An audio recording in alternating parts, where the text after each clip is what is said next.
উফ বাবা, অনেকক্ষণ পরে এতক্ষণ দাঁড়িয়ে থেকে জানলার পাশে সিটটা পেয়েছি। বাসে আজকাল জানলার পাশে সিট পাওয়াই মুশকিল হয়ে গেছে। এইবার একটু জানলার পাশে বসে আরামসে হাওয়া খেতে খেতে যাবো। বাবা, বাসের সব জানলার সিটগুলো বুক হয়ে গেল। এই তো, এই মেয়েটাকে দেখে একটু ভোলা ভালা মনে হচ্ছে। ওকে উঠিয়েই আমি জানলার সিটে বসবো।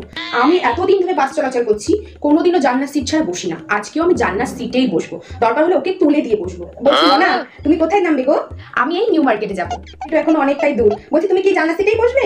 আবার কি অদ্ভুত ধরনের কথা। হ্যাঁ, আমি এখানে বসেই যাবো। বলছি কি, তুমি এই সাইডে সিটটায় বসো না, আমি জানলার সিটটায় বসি। আরে কি অদ্ভুত, আপনি জানলার পাশে বসবেন ঠিক আছে, কিন্তু সিটটা তো আগে আমি পেয়েছি।